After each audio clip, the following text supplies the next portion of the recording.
రాజ్యాంగానికి తూట్లు పొడిచేలా రాష్ట్రంలో రేవంత్ రెడ్డి పాలన సాగుతుందని ఎమ్మెల్సీ కవిత మండిపడ్డారు. ప్రజా సమస్యలపై ప్రశ్నించిన వారిపై కేసులు పెట్టి వేధిస్తున్నారని విమర్శించారు.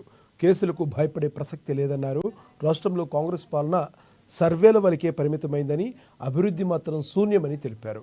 కాంగ్రెస్కు బీజేపీ తోక పార్టీగా మారిందని వ్యాఖ్యానించారు. రాష్ట్రంలో క్రైమ్ రేట్ పెరిగిందని పేర్కొన్నారు. ఈ విషయాన్ని సాక్షాత్తు డీజీపీనే చెప్పారన్నారు ఎమ్మెల్సీ కవిత.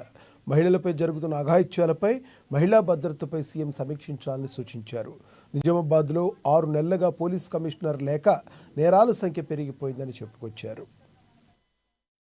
సంవత్సర కాలం లోపలనే ఎందుకు చేస్తుందా ఇట్లా అనేటటువంటి ఆలోచన ప్రజల్లో ఉన్నది. వెళ్ళిపోయినటువంటి నాయకులు కూడా మేము ఎందుకు వెళ్ళిపోతామా అనేటటువంటి బాధ కూడా మనం చూస్తూ ఉన్నాం. చిన్న నాయకులు కావచ్చు, పెద్ద నాయకులు కావచ్చు. ఎందుకంటే దూరపు కొండలు నునుపన్నట్టు ఏదో కేసీఆర్ గారు 2 సార్లు మరి కన్న బిడ్డల్ని చూసుకున్నట్టుగా కళ్ళల్లో పెట్టుకొని ప్రజల్ని చూసుకుంటే మాయ మాటలు చెప్పి, గారడి మాటలు చెప్పి, అర్రాస్ పాట వాడినట్టు మీరు 2000 ఇస్తే మేము 4000 ఇస్తాం, 5000 ఇస్తే మేము 10,000 ఇస్తాం, 3000 ఇస్తే మేము 6,000 ఇస్తాం అని చెప్పి అల్లబొల్లి మాటలు చెప్పి ప్రజలను మభ్యపెట్టి మోసం చేసి కేవలం 1% ఓట్లు అధికంగా మనకంటే తెచ్చుకొని ఇవాళ అధికారంలో వచ్చి కూర్చున్నటువంటి వాళ్ళు కాంగ్రెస్ పార్టీ వాళ్ళు. మరి పోనీ అధికారంలోకి వచ్చి ఏమైనా మంచి పనులు చేస్తున్నారా?